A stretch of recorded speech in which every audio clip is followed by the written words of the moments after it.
Hello and welcome to another episode of Cook in the Sun podcast. I am your host, Malika Critchlow. Grateful to be here today. So today we're going to continue with the book, the Magdalene Manuscript. I think today we do Egyptian. I think we start Egyptian alchemy. So I don't really have much insights today. I am dealing with, again, re-upping my faith so that have a good day and trust. We want us to be, will be trusting my intuition and my own knowing. And knowing it will come into the reality in divine timing. I have seen it occur different times throughout my life. However,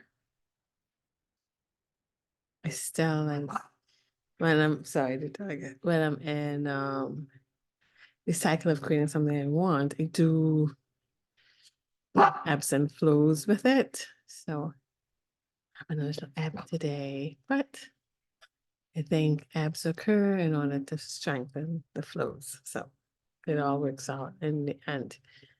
So I don't really have much, I think, insights really right now. Just trying to trust that everything will be okay.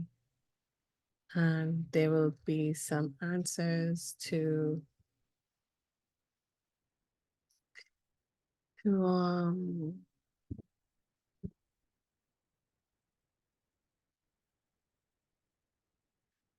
I'm supposed to be doing with my life, that could facilitate the life that I would like to lead. I think today my question that I hope to get an answer to is it feels like, they have the aspect of just being, the stillness, which is a beautiful place to be, right? It's a place you're supposed to enjoy because it's where you're nurtured and you get to rest.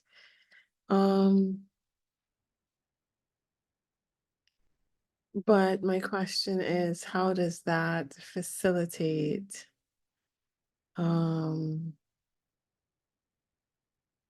resources for living? Right. So the doing creates the resources. And I believe the surrender to the stillness is supposed to guide you into the inspired doing in order to create the resources for the living that you want to live.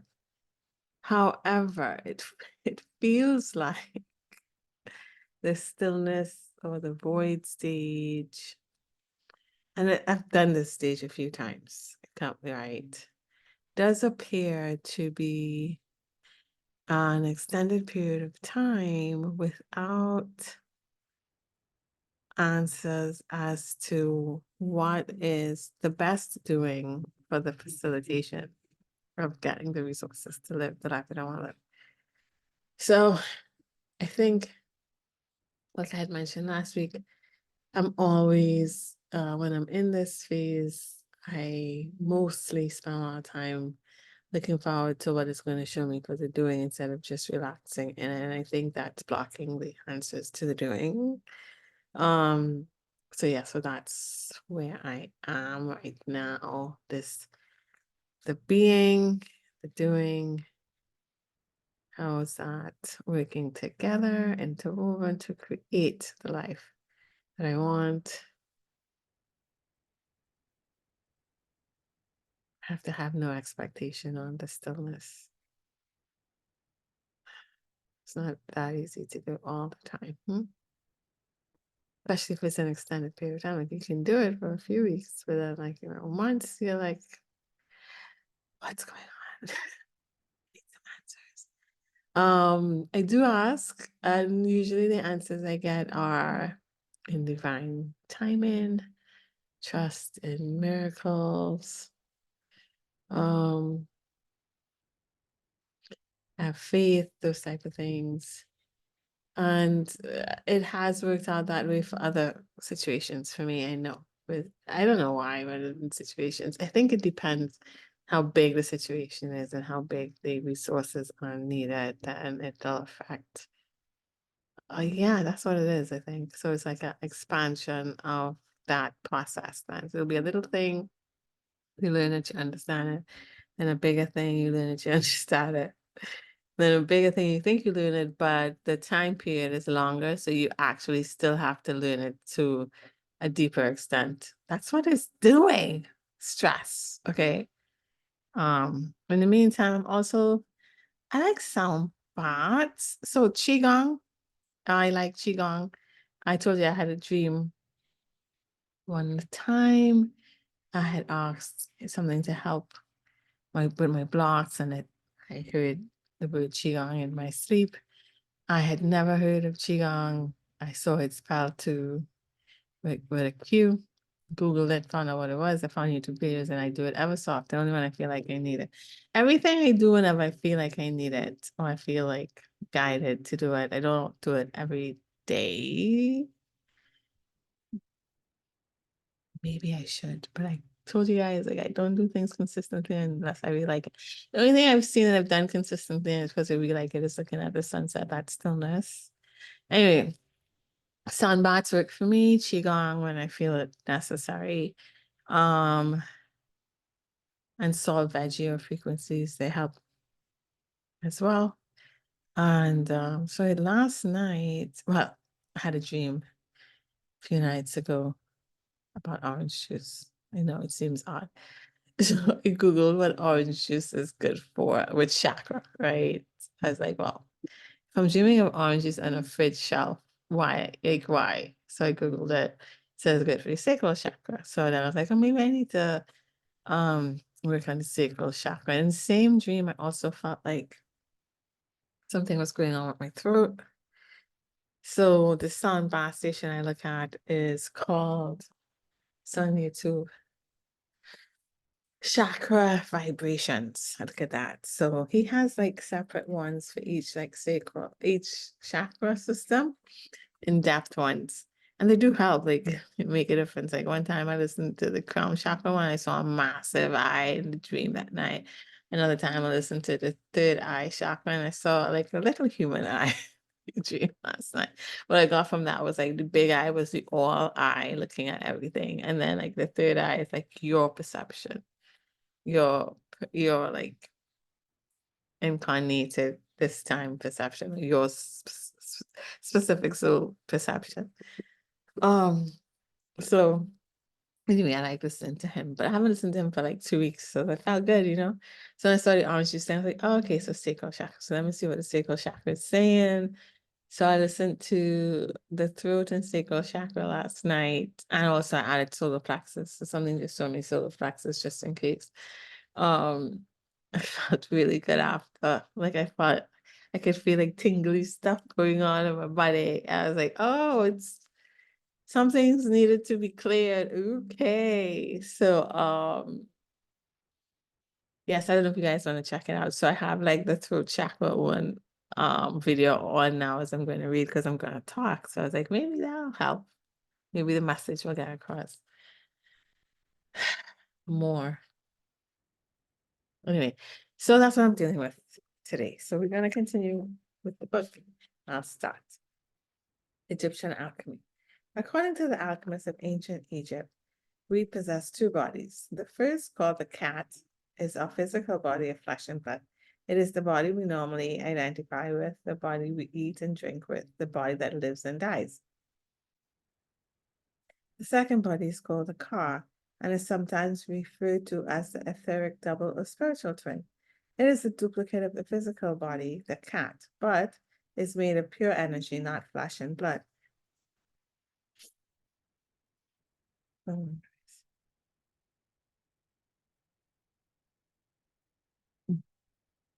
sorry. This car body interprets the cat physical body, and there's no part of the cat physical body that is not enclosed by the car. Transformation of the car body is a fundamental focus of Egyptian alchemy. But before we discuss how this is done, I think it would be good to take a look at these two bodies, the car and the cat, from the standpoint of physics. I believe this modern context will give us a foundation to better understand the strange rule of the car body and its non-ordinary potentials. Quantum physics. We can describe the cat, the dense physical body, quite well in terms of Newtonian physics. It obeys, for instance, the laws of gravity. And we can predict with a good deal of certainty where it will be physically if we know the direction it is heading and the speed at which it is moving. Not so with the car. The car body is outside the realms of Newtonian physics and is best described using laws of quantum physics. And what, you might ask, determines if something is bound by Newtonian laws or the laws of quantum physics, mechanics? Size. Objects larger than 1/1000th of an inch obey the laws of Newtonian physics. This is because they have enough mass, i.e. density or weight, to give gravitational fields. However, objects less than 1/1000th of an inch follow a different drama. This is because their density or mass is too small to create a gravitational field of any consequence. The car body exists within this realm, the quantum world, since the car is primarily light energy and has very little mass. The quantum world that the car body dwells in is very strange indeed. So is the fact that you and I live in both the Newtonian and quantum universes simultaneously. Our bodies are squarely in the Newtonian world.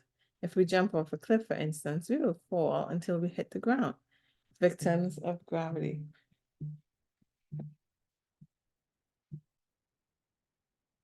Unless, of course, we are bungee jumping, in which case an equal and opposite force will pull us back. But if we enter the atomic and subatomic levels of our bodies, we are in a different world altogether. The minuscule particles that comprise our bodies are not bound by the laws of Newtonian physics. They are instead bound by quantum mechanics. I had to stop this and distraction reading, sorry. The quantum world is very bizarre by our standards. Perhaps one way to describe this is to discuss experiments with light. Now, light can take two very different forms with very different properties. It can, for instance, take the form of particles, photons, or it can take the form of waves. As absurd as it sounds, if a researcher is looking for light in the form of waves, that is how light will present itself in the experiment. If, however, the researcher is looking for light in the form of particles, that is what he or she will see. This early discovery in quantum physics eventually became normalized by Bell's theorem, which states that at the quantum level, there's no objective observer, since the intention of the experiment affects the outcome. Somehow, the intention of the researcher mysteriously affects the behavior of the subatomic particles. How this happens has not yet been explained by science, but it is generally accepted that Bell's theorem is true. Physicists are reluctant to ascribe Bell's theorem to phenomena outside the minuscule world of subatomic particles. The reason for this is, of course, because everyday objects like billiard balls and rockets are too large to be affected by intention. Intention is known to have an effect at the quantum level, but not so much in the Newtonian world. But there is a weird place where the quantum world and the Newtonian world meet, and it is, of all places, inside our minds. Tucked away inside our brains are teeny tiny gaps between nerve cells. These spaces between neurons are called synapses, and the average distance of these gaps you may have already guessed it, is approximately 1,000 of an inch. The entry point into the strange world of quantum events. Nerve impulse has to travel the length of a neuron and jump across a tiny synaptic gap if it is to get to the next neuron. Nerve impulses are much like relay races in which they run the length of a neuron and jump a hurdle. What actually jumps a hurdle is a little molecule called the neurotransmitter. At any moment, there are thousands upon thousands of these neurotransmitters jumping hurdles, and each moment is a quantum event, since these molecules are approximately less than 1,000th of an inch. This is one reason why our thoughts can be so novel and unpredictable. Some of the neurotransmitters jumping the synaptic hurdle make it, while others do not. Those that make the leap create a response within the next nerve cell. If these hurdles take place in the thinking part of the brain, the neocortex, then we will have the experience of thought. Oh, are you still with me? The concept of intention is crucial to both quantum physics and the internal alchemy. Indeed, we will find that it is through the agency of both mental attention and personal will intention that the alchemist is able to affect specific quantum events within his or her mind. We will see this every day. We will see this very clearly later on. But for the moment, let me just say that internal alchemy, such as the Egyptian system, are primarily methods to alter certain aspects of the quantum universe. Sorry, guys. The car body is itself in the quantum realm, and as such is easily affected by the intentionality of the alchemist. There are other oddities in the quantum world. You can't, for instance, predict things. In the Newtonian world, if you throw something, you can predict where it will end, but not so in the quantum. Here, there are only probabilities and possibilities. Objects flying around in the quantum world might land where you'd expect them to, or they might just spin around in circles or dissolve into light. The possibilities are virtually endless. There are other strangenesses tucked away in the quantum realm. A very bizarre phenomenon develops when two particles meet in the quantum world. Now get this, after their chance meeting, the two particles spin off into space, each of them going along its merry way. But if one of them changes the direction of its spin, the other one instantaneously changes the direction of its spin as well. There is simply no current plausible explanation for this weird behavior. And although we need not concern ourselves with such shenanigans in the Newtonian world, they are part and parcel of the quantum. I already mentioned how our thoughts exist within the weird twilight zone of quantum reality. What I mean by this is that the neurological events responsible for thought, i.e. the jumping of neurotransmitters across the synaptic gap, are clearly in the quantum world.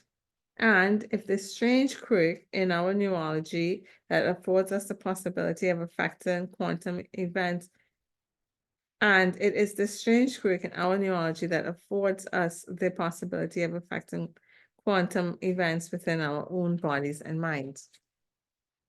So what do I mean by this statement? I'm implying that you and I can have an effect on our own physiology through mere mental attention. Yes, I am. And this is one of the reasons internal alchemies are so effective. Our bodies and minds are intimately connected. They are, in a very real way, two sides of the same coin. And research verifying the interconnectedness of the body and mind is flooding scientific journals all over the world. Relatively, a new field in medicine is an area called psychoneuroimmunology. It's a big word, but it basically means how our thoughts and emotions affect our psychological and specifically our immune systems.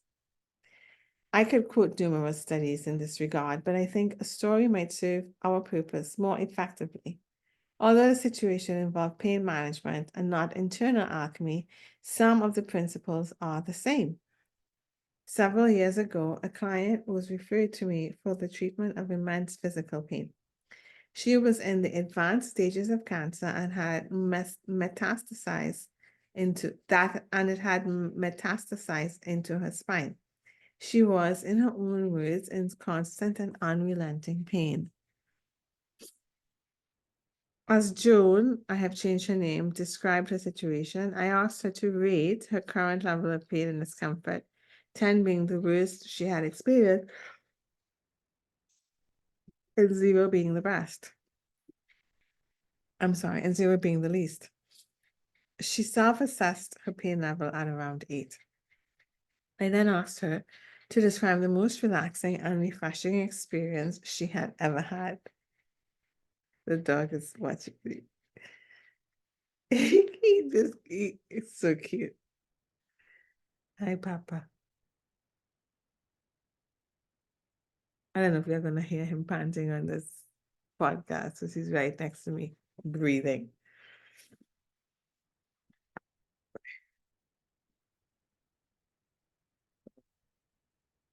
And then asked her to describe the most relaxing and refreshing experience she had ever had. She went into a long, detailed account of her visit to Sedona, Arizona, and how she loved the red rocks and canyons of the area. Reaching over to a stereo that I had in my office, I played some music that had been specifically written to lower brainwave activity into the more relaxed states of increased alpha activity. I then asked her to imagine being in Sedona again. I asked her to make it as vividly real as possible, seeing it, hearing the sound, sensing the physical sensations, perhaps even smelling the aromas. Her face muscles, which had been quite taut, relaxed a bit as she recalled the scene. I then suggested she find a place that she found particularly beautiful and soothing. She chose a large boulder overlooking a canyon. I then suggested that this boulder had powerful healing energies, and that with each breath, she was effortlessly drawing those healing energies into her body. Ooh. I am so sleepy. Sorry.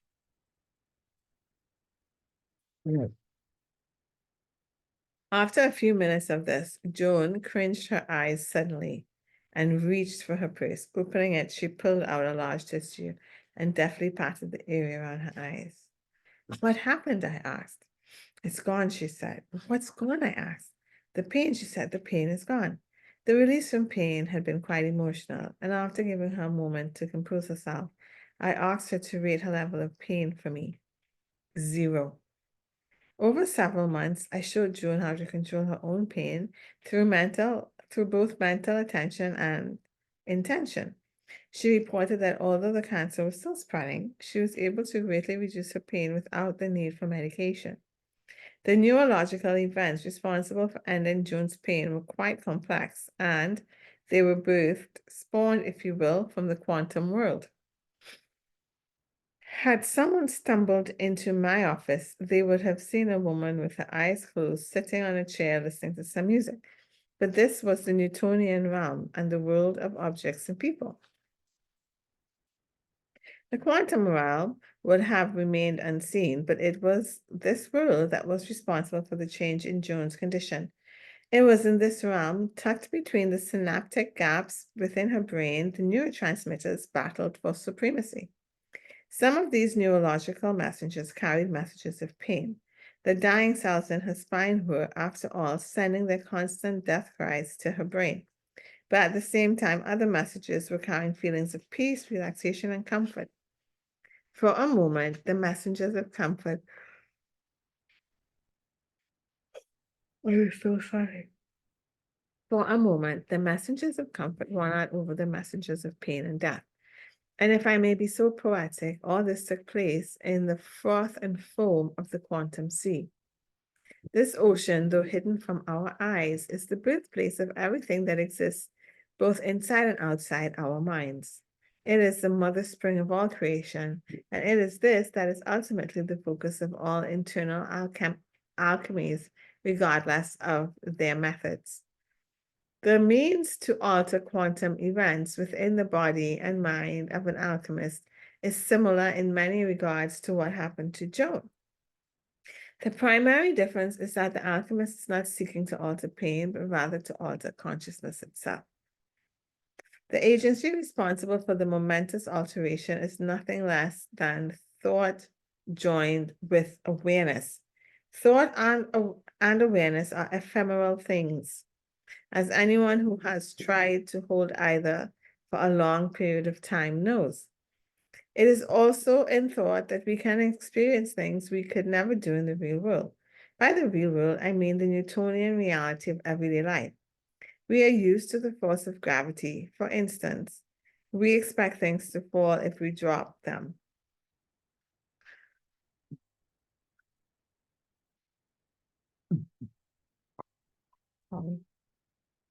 We do not expect things to float in air, perhaps in our dreams, but not in reality. What I would like to propose to the reader is the idea that we live in two realities simultaneously. One of these realities we are quite familiar with. It is our everyday world, the world where things fall if you drop them. There is another reality, however, just as real as this one. It is the reality of the quantum world. And although you're not aware of the zillions of neurotransmitters leaping across space to create your experience of thought at this moment, it is happening nonetheless. And this reality is not Newtonian, it is quantum, with all of its attendant unpredictability and paradox.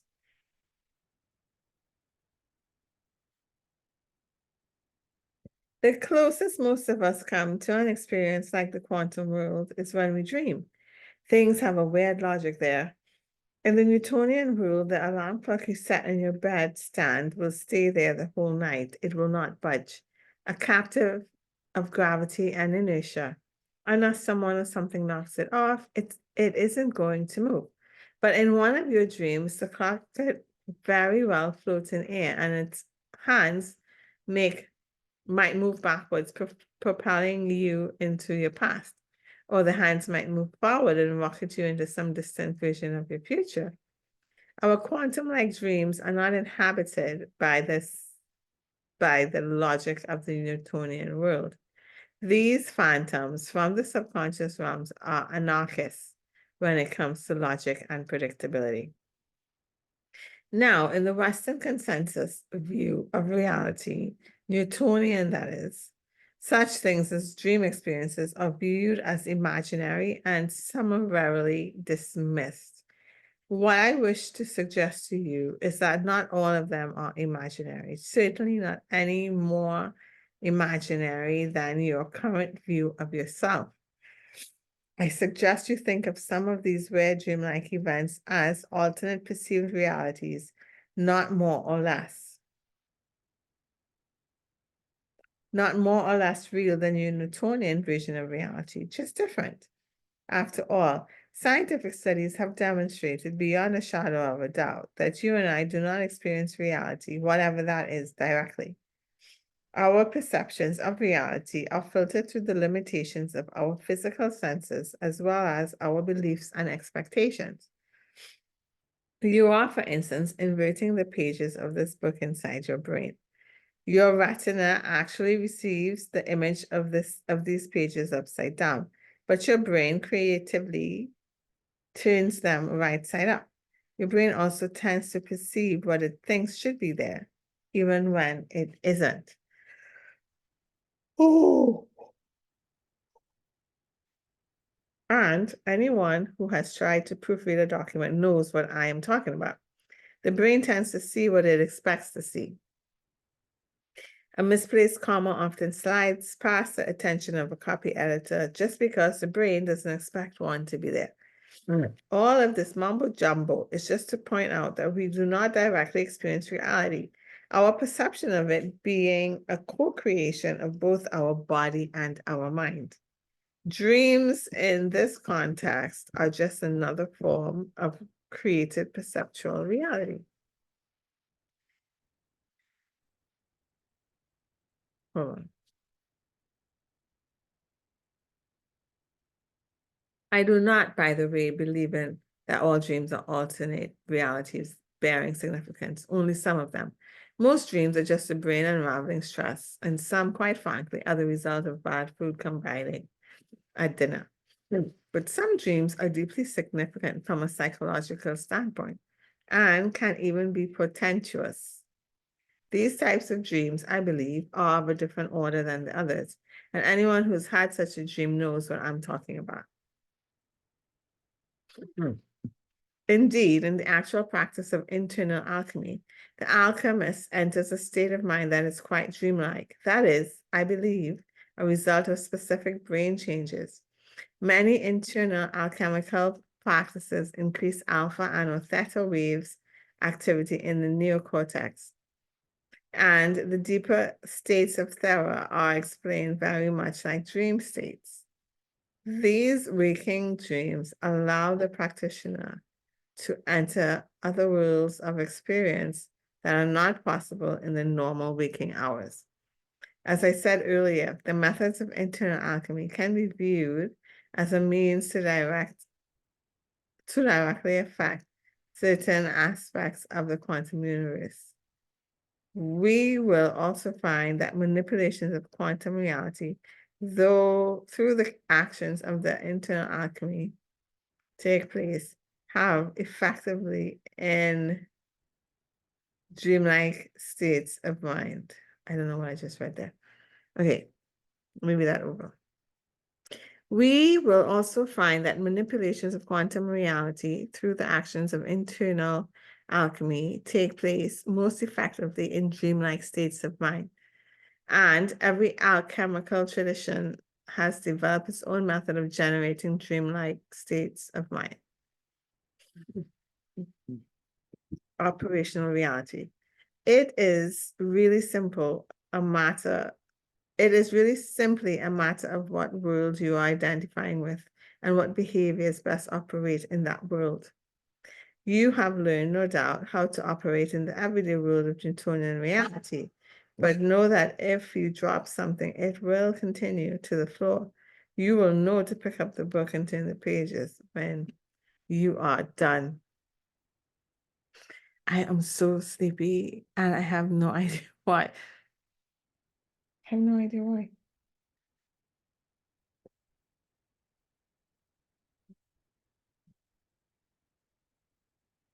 Hopefully that makes my blood.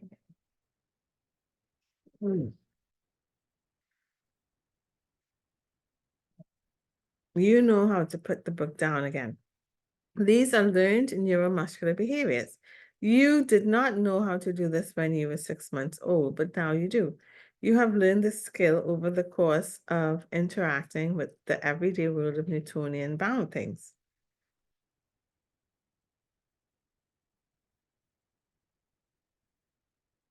I suggest you think of the internal alchemies, including the Egyptian system, as simply a means to operate in another reality, namely the quantum.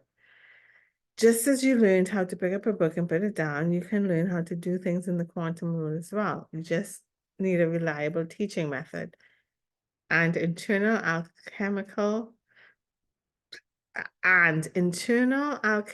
systems are just that, teaching methods. Alchemical mastery brings with it an amazing array of non-ordinary abilities or powers of consciousness, which are called siddhis in yoga.